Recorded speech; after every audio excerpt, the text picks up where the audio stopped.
हर महिला bank account में हर महीने 2,500 रुपए झारखंड की अगली सरकार देगी। ये हमारा फाउंडेशन है। झारखंड की हर महिला से कहना चाहता हूं, हर गरीब महिला से कहना चाहता हूं, जैसे ही हमारी सरकार आएगी आपको बैंक अकाउंट में हर महीने 2,500 रुपए मिलेंगे। फूड सिक्योरिटी बहुत बड़ा मुद्दा है। 7 किलो हर महीने हर व्यक्ति को हमारी सरकार देगी। और गैस सिलेंडर के जो दाम नरेंद्र मोदी की सरकार ने बढ़ा रखे हैं उसको हम 450 रुपए का कर देंगे। स्वास्थ्य योजना, राजस्थान में हमने एक ऐतिहासिक स्वास्थ्य योजना लागू की थी। 25 लाख रुपए तक का वहां पे हेल्थ इंश्योरेंस था और बहुत सारे लोगों को फायदा हुआ। ऑपरेशन करवाना हो, हार्ट, पेट का, किडनी का, हार्ट का वैल्व बदलना हो, स्टेंट लगवानी हो, गरीब से गरीब व्यक्ति इस योजना का फायदा उठा सकता था। वही एक्सपीरियंस हम झारखंड के लोगों को देना चाहते हैं और इसीलिए हम झारखंड के लोगों के लिए स्वास्थ्य बीमा योजना 15 लाख रुपए तक का हेल्थ केयर कवर, आप प्राइवेट अस्पताल में कोई भी सर्जरी करवा पाएंगे, दिल की हो, किडनी की हो, लिवर की हो, जॉइंट रिप्लेसमेंट हो, 15 लाख रुपए तक का जो बिल है झारखंड की सरकार आपके लिए उसका पेमेंट देगी। किसानों के लिए धान की एमएसपी आज 2,400 रुपए प्रति क्विंटल है। आने वाले समय में जब हमारी सरकार बनेगी 3,200 रुपए प्रति क्विंटल हमारी सरकार झारखंड के किसानों को धान के लिए देगी। और जो हमारे युवा हैं जिनको नरेंद्र मोदी जी ने बेरोजगार किया है नोटबंदी करके, गलत जीएसटी लागू करके, उनको हम कहना चाहते हैं कि हमारे चीफ मिनिस्टर ने कमिटमेंट दिया है कि अगले 5 साल में उनकी कोशिश होगी कि 10 लाख युवाओं को रोजगार दें। हम इसको अपना पूरा समर्थन देंगे और हमारी भी कोशिश होगी कि 10 लाख युवाओं को झारखंड में रोजगार मिले। 500 एकड़ के इंडस्ट्रियल पार्क हर डिस्ट्रिक्ट में हम बनाएंगे और डिग्री कॉलेज हर ब्लॉक में और प्रोफेशनल कॉलेजेस हर डिस्ट्रिक्ट। ये हमारा प्रोग्राम है।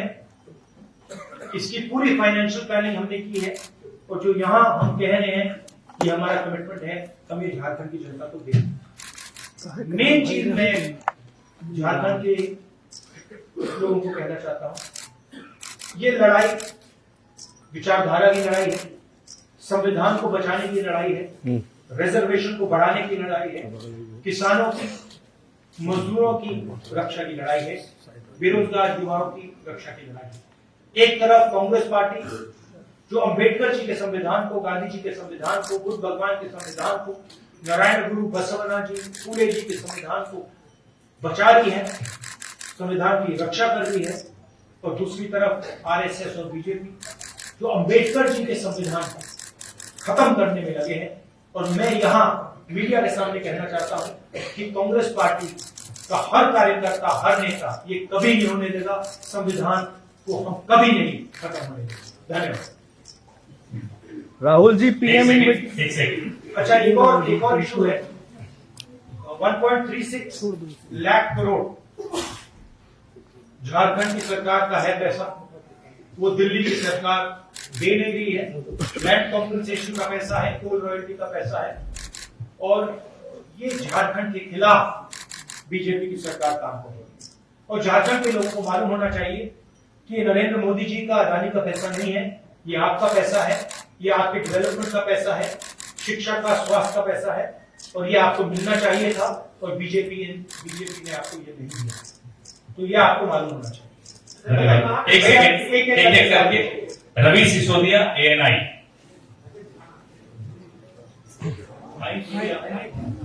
सिन्हा जी माइक। सर, आज आखिरी दिन है प्रचार का और बात करें बीजेपी की, तो बीजेपी का पहले नारा था बटेंगे तो कटेंगे, और नया नारा आ गया एक रहेंगे तो सेफ रहेंगे। एक रहेंगे तो सेफ रहेंगे। और आपका आपका आपका सवाल क्या है? आपका सवाल है कौन सेफ रहेगा और कौन एक रहेंगे। मैं आपको बताता हूं, मैंने मुंबई में भी इसकी चर्चा की। हमने पता नहीं आपने देखा, हमने वहां पे पूरा नारा समझाया, सेफ दिखाया और सेफ के अंदर धारावी का मैप था। नरेंद्र मोदी जी का कहना है कि अगर अंबानी जी और नरेंद्र मोदी जी, अमित शाह जी एक रहेंगे तो वो सेफ रहेंगे। ये नारा है उनका। पूरा देश जानता है कि सरकार अदानी जी के लिए चलती है। आपकी जमीन, आपका जल, आपका जंगल, आपके एयरपोर्ट, आपके पोर्ट, ये सारे के सारे नरेंद्र मोदी जी अदानी को देते हैं। कांग्रेस पार्टी गरीबों की सरकार चलाती है। हम रिजर्वेशन की बात करते हैं, हम विकास की बात करते हैं, बेरोजगारी की बात करते हैं, जाति जनगणना की बात करते हैं। ये क्लियर है, लड़ाई विचारधारा के, दो विचारधारा के बीच में है। हम कॉन्स्टिट्यूशन को बचा रहे हैं। कॉन्स्टिट्यूशन में कहीं नहीं लिखा कि एक व्यक्ति को हिंदुस्तान के सारे एयरपोर्ट दिए जाए, एक व्यक्ति को झारखंड की जमीन, जल, जंगल दिया जाए, कहीं नहीं लिखा कॉन्स्टिट्यूशन। ये लड़ाई है। विनोद ओझा, दैनिक भास्कर। नमस्कार राहुल जी, आपसे ये पूछना है कि पिछली सरकार ने मतलब जेमेन ने ये घोषणा की थी मैं कहां दिखने रहा?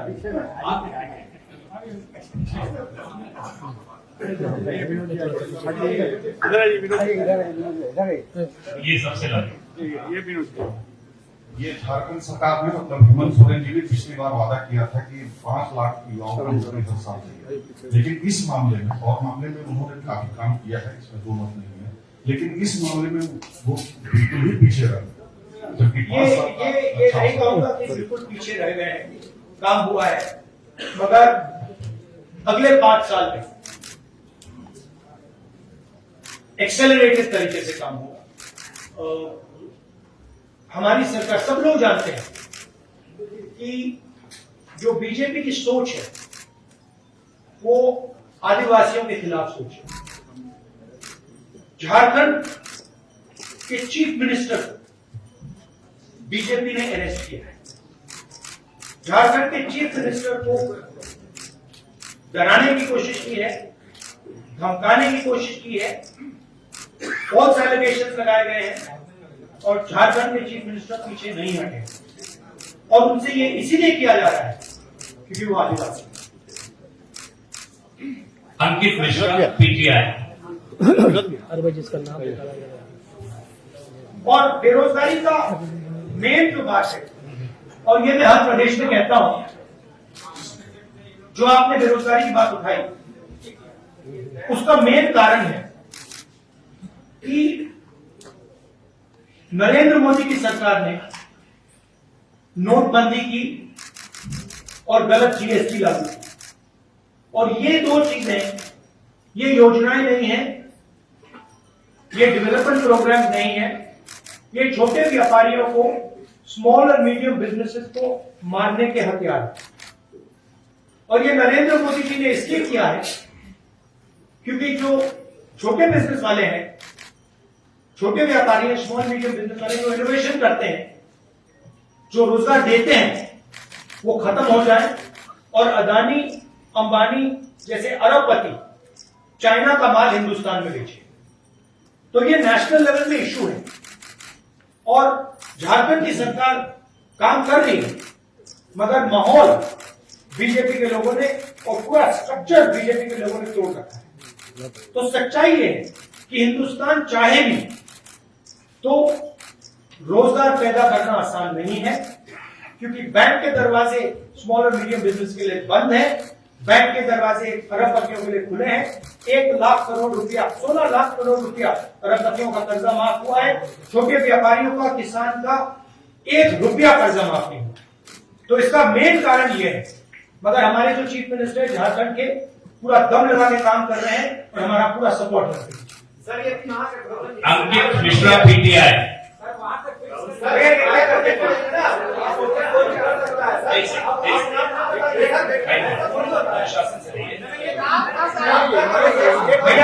भैया प्लीज मेरे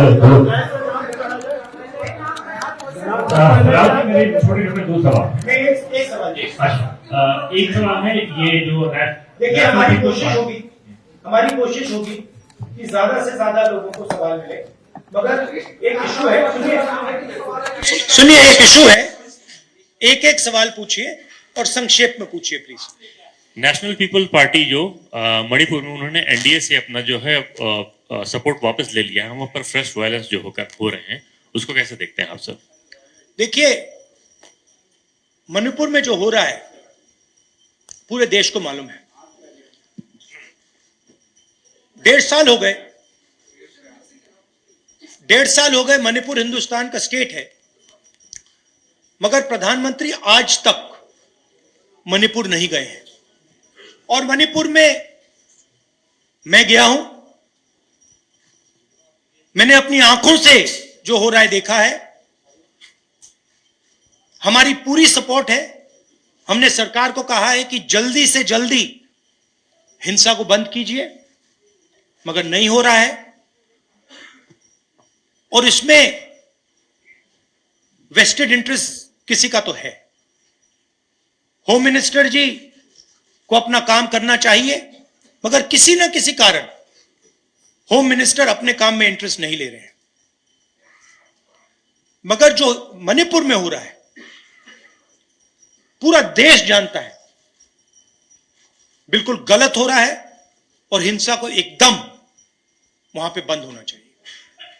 और एक बार फिर शांति आनी चाहिए। और जो मैंने कहा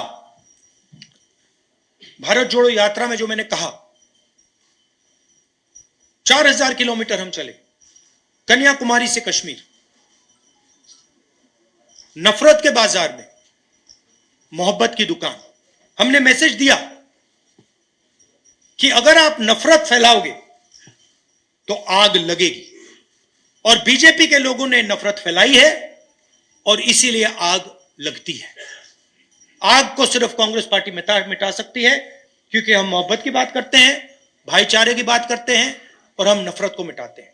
और भाषण में मैं कहता हूं, नफरत को नफरत नहीं हरा सकती है, नफरत को नफरत से नहीं काटा जा सकता है। इसीलिए हम कहते हैं मोहब्बत की दुकान खोलेंगे। SRP Mukesh, Times of India.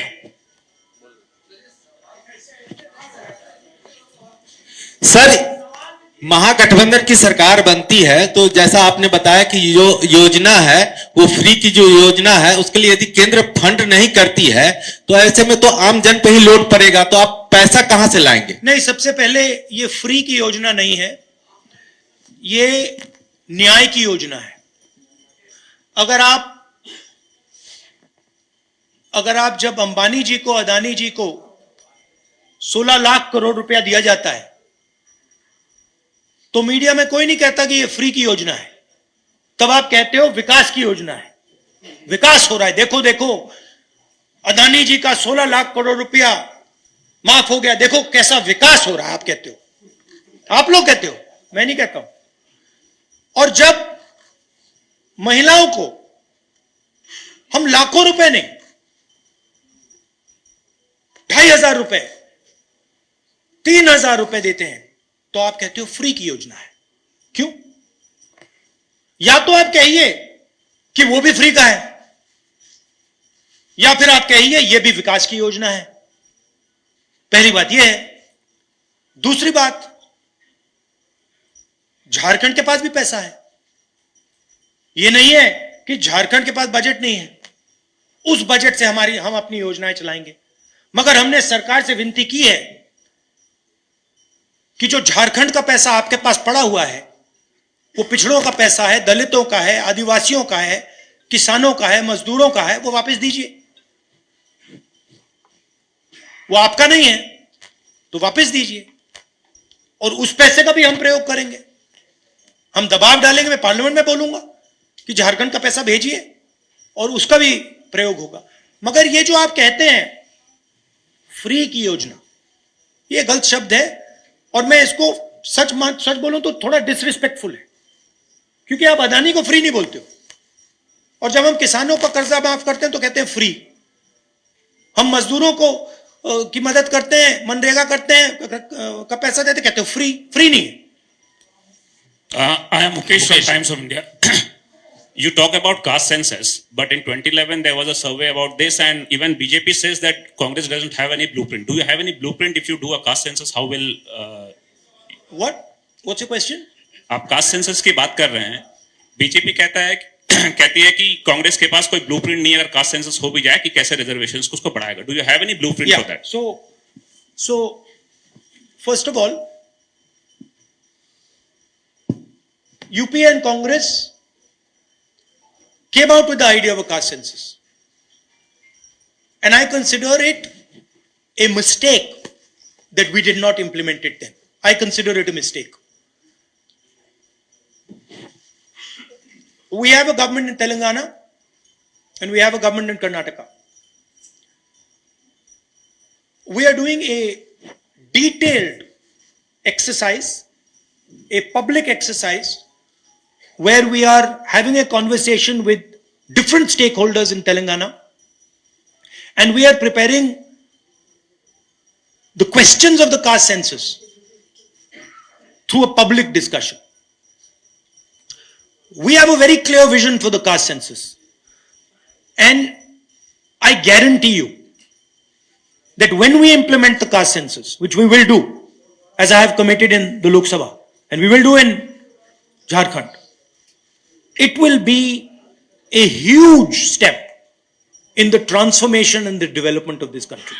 What is the blueprint and what is the idea? It's a beautiful idea. The idea is that today, 50%, approximately 50% of our population is from the OBC community. Approximately 15% is from the tribal, from the Dalit community, who have been disrespected for thousands of years, who have been called untouchables for thousands of years. And then there is the Adivasi community, 8%, who the BJP is trying to call Vanvasis. They are not Vanvasis, they are Adivasis. Right? Now, the problem is that these people do not have access to power. In fact, if I look at my media friends, look at the media companies, look at the owners of the media companies, they are no Adivasis, they are no Dalits, they are no backward caste people.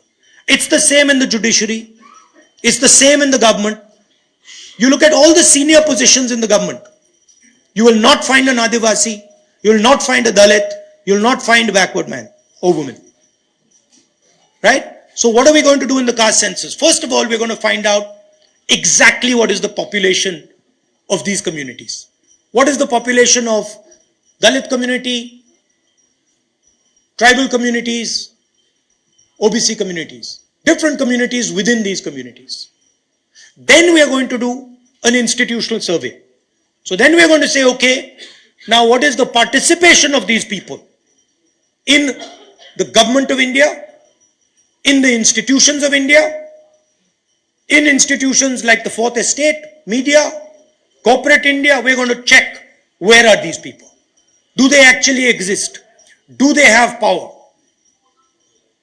We are also going to check how much of India's wealth is controlled by the Adivasis. How much of India's wealth is actually in Adivasis' hands?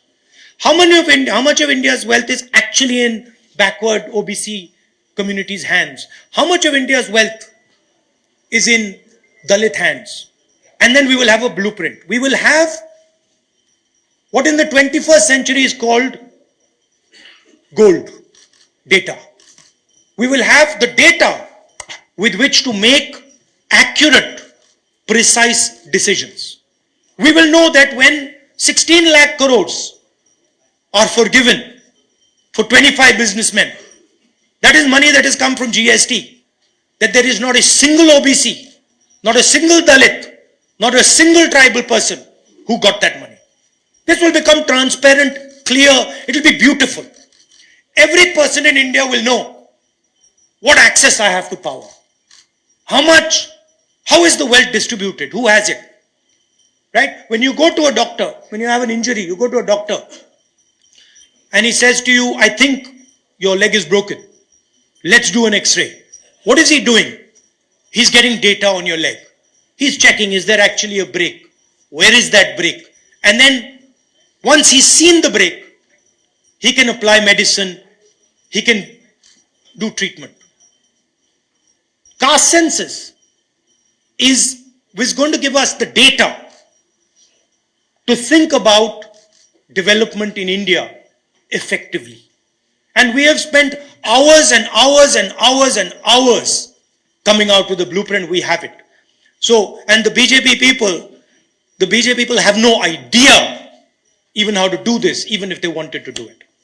Rahul ji, मैं नीतीश को India TV से Rahul ji sorry main बात हिंदी में, क्योंकि मैंने अंग्रेजी में सवाल अंग्रेजी में पूछा था, तो मैंने अंग्रेजी में बोल दिया, हिंदी में भी बोलना है। नहीं चलेगा, बोलना है। देखा ना आपने वो थोड़ी मतलब मीडिया वाली बदमाशी शुरू कर दी। एनडीटीवी क्यों? एनडीटीवी हाँ वही था, एनडीटीवी है, पकड़ लिया। देखा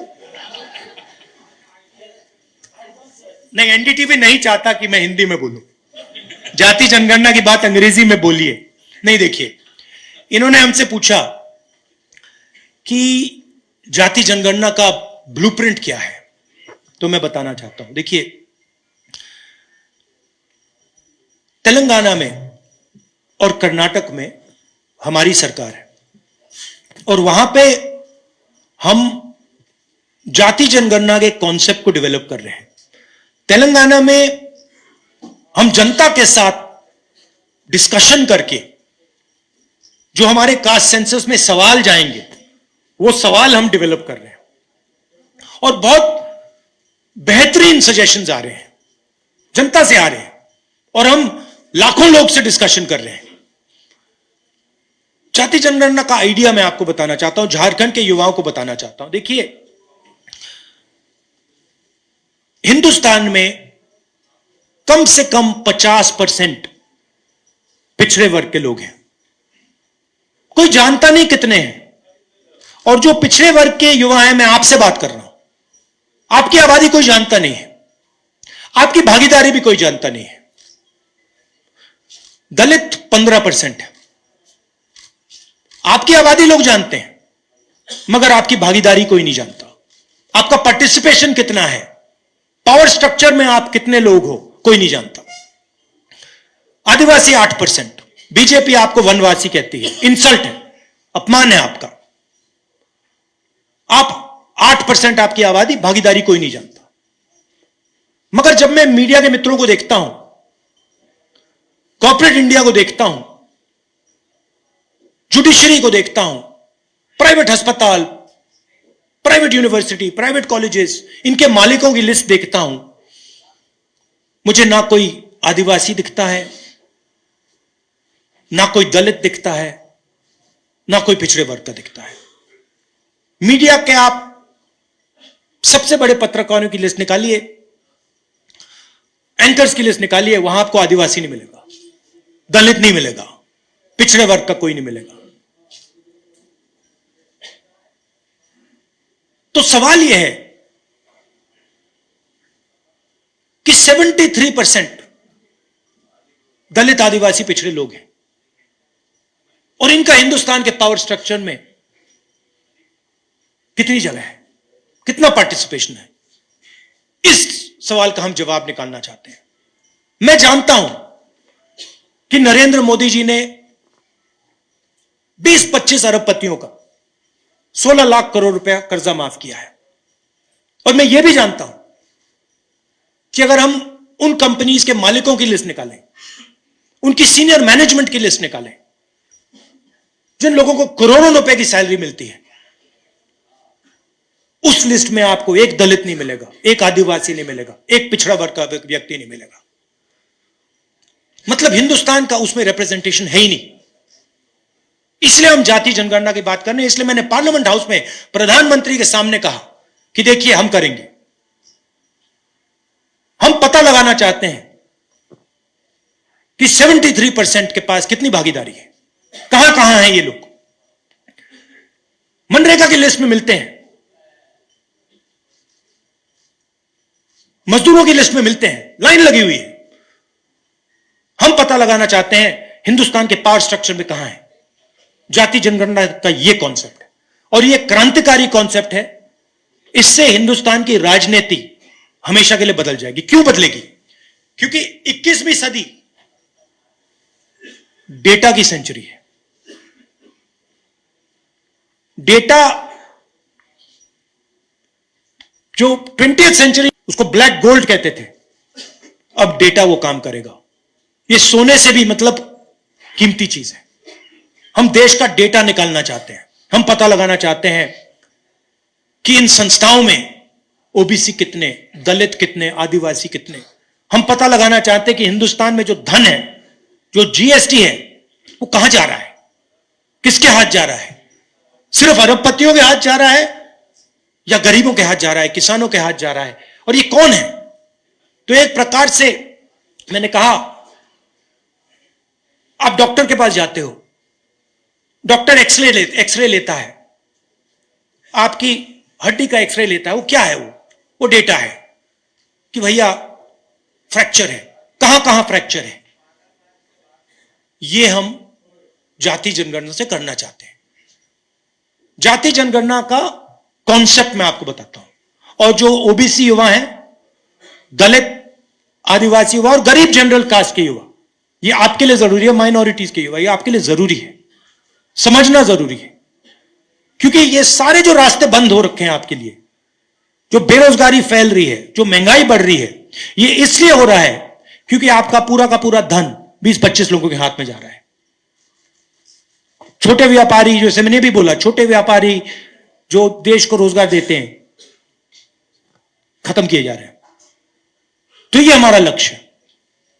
जाति जनगणना के बाद हर आदिवासी युवा को पता लग जाएगा कि हिंदुस्तान के पावर स्ट्रक्चर में आदिवासी कहां है। हर दलित को, हर पिछड़े वर्ग के व्यक्ति को पता लग जाएगा कि हिंदुस्तान के पावर स्ट्रक्चर में मेरा भाई कहां है, मेरा पिछड़े वर्ग का कौन कौन कहां है, सब ट्रांसपेरेंट हो जाएगा। और उसके बाद हम सचमुच में डेवलपमेंट की बात कर सकेंगे। उसके बाद हम सचमुच में एक नए तरीके से हिंदुस्तान में विकास ला पाएंगे। यह जो हमारा सिस्टम है, जो आज सिस्टम चल रहा है, जो नरेंद्र मोदी जी वाला है विकास का सिस्टम, जो मैंने आज आपको सेफ दिखाया, वो फेल हो गया, खत्म हो गया है। ये किसी काम का नहीं है। तो ये नेक्स्ट जनरेशन का जो डेवलपमेंट का पैराडाइम है, डेटा का पैराडाइम है, उसकी फाउंडेशन जाति जनगणना है। और हमने हजारों घंटे, हमारी पार्टी ने, हमारे नेताओं ने जाति जनगणना के बारे में डेवलप करने में, इसके बारे में सोचना, हमने काम किया है। तो हम रेडी हैं। तेलंगाना में इंप्लीमेंट होगा, कर्नाटक में इंप्लीमेंट होगा, झारखंड में हमारी सरकार आएगी, इंप्लीमेंट होगा। और फिर आप देखना, जो यहां पिछड़े वर्ग के युवा हैं, दलित, आदिवासी, गरीब, जनरल कास्ट, माइनॉरिटी, फिर आप देखना क्या होता है। सेलफोन का क्या फायदा है? आप सेलफोन चलाते हो, क्या फायदा है? डेटा मिलता है, पता लग जाता है क्या कहां है।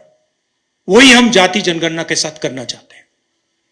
राहुल जी, पीएम और अडानी के रिश्ते को लेकर आप लगातार सवाल उठाते रहे हैं। आज एक पोस्टर के जरिए भी मुंबई में आपने बातें रखी है, यहां भी आपने बातें रखी हैं। बीजेपी की प्रतिक्रिया इस पर आ गई है। बीजेपी ने कहा है कि अभी हाल ही में तेलंगाना में रेवंत रेड्डी की सरकार ने करोड़ों रुपए के निवेश करवाए अडानी से। इससे पहले तमाम दूसरे कांग्रेस शासित जो राज्य हैं वहां भी निवेश होते रहे। 1993 में चिमन भाई पटेल की सरकार के समय 10 रुपए स्क्वायर मीटर की दर से मुंद्रा पोर्ट के लिए जमीन दी गई। हाँ। तो जब खुद आपके मुख्यमंत्री आपके शासित राज्यों में अडानी से आप सहयोग ले रहे हैं, तो फिर ये सवाल आप बार बार क्यों उठाते हैं? मैं बताता हूं, ये आपका अच्छा सवाल है। देखिए, एक चीज होती है ड्यू प्रोसेस, ठीक है? ड्यू प्रोसेस को फॉलो करना और ड्यू प्रोसेस को तोड़ना दो अलग चीजें हैं। मुंबई एयरपोर्ट जिसका था, उस पर सीबीआई की इंक्वायरी होती है, ईडी का प्रेशर लगता है, इनकम टैक्स डिपार्टमेंट आता है, उसको डराकर धमकाकर उससे एयरपोर्ट छीनकर अदानी को दिया जाता है। हिंदुस्तान के जो बाकी एयरपोर्ट्स हैं, दूसरे बिजनेसेस को कहा जाता है कि तुम टेंडर नहीं करोगे, उनको परे कर दिया जाता है। ये लोग आते हैं हमारे पास, हमें बताते हैं, एयरपोर्ट दे दिए, पोर्ट्स दे दिए, धारावी 1 लाख करोड़ रुपए की जमीन,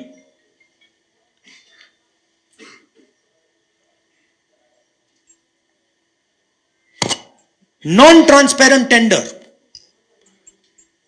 मैंग्रोव की जमीन जिससे पूरी मुंबई को नुकसान होगा, वो आप ले रहे हो, एक्वायर कर रहे हो। धारावी के लोगों से पूछा ही नहीं आपने, उनको धमका के डरा के निकाल रहे हो। ये ड्यू प्रोसेस नहीं है, ये चोरी है। हम ड्यू प्रोसेस के खिलाफ नहीं है,